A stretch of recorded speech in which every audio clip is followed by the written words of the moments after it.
MR constructions వాళ్ళు గుంటూరుకు 3 వైపులా 3 మంచి అపార్ట్మెంట్స్ నిర్మిస్తున్నారు. పక్కా వాస్తు, మంచి మెటీరియల్ వాడతారు. మేనేజ్మెంట్ బ్రహ్మాండంగా ఉంటుంది. 24 hours water supply, more over time కి డెలివరీ.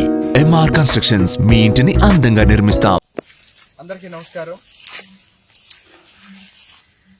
తిరువూరు మంచినీటి కష్టాల్ని తీర్చడం కోసం గతంలోనే 2014-2019 కాలంలో చంద్రబాబు నాయుడు గారు ముఖ్యమంత్రిగా ఉన్న సమయంలో అప్పట్లో దాదాపు 100 కోట్ల ఖర్చుతో కృష్ణానది నుంచి తిరువూరు పట్టణానికి పైప్ లైన్ ద్వారా మంచినీటి సరఫరా పథకాన్ని ప్రారంభించి కొంత పని కూడా చేయటం జరిగింది.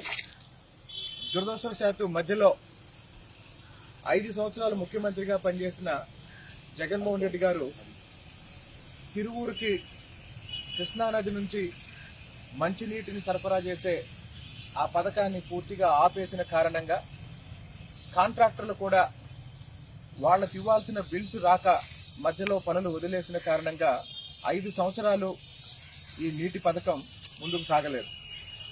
ఇప్పుడు మళ్ళీ 2025-26 మొన్న కొద్ది రోజుల క్రితం అసెంబ్లీ ఆమోదించిన రాష్ట్ర బడ్జెట్లో కృష్ణానది నుంచి తిరువూరు పట్టణానికి మంచినీటి సరఫరా కోసం 240 కోట్ల రూపాయలని రాష్ట్ర ప్రభుత్వం శాంక్షన్ చేసింది.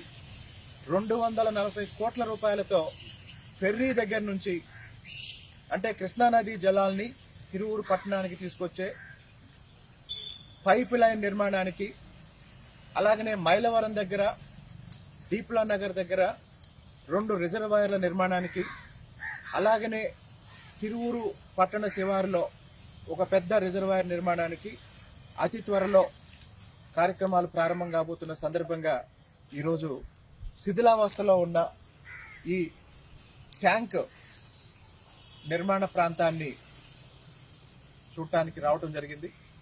240 కోట్ల రూపాయలు మళ్లీ రివైజ్డ్ ఎస్టిమేట్స్తో తిరువూరు నీటి పథకానికి కేటాయించిన గౌరవ ముఖ్యమంత్రి శ్రీ నారా చంద్రబాబు నాయుడు గారికి తిరువూరు పట్టణ ప్రజల తరపున కృతజ్ఞతలు తెలియజేస్తున్నాను. జై తెలుగుదేశం, జై జై చంద్రబాబు నాయుడు.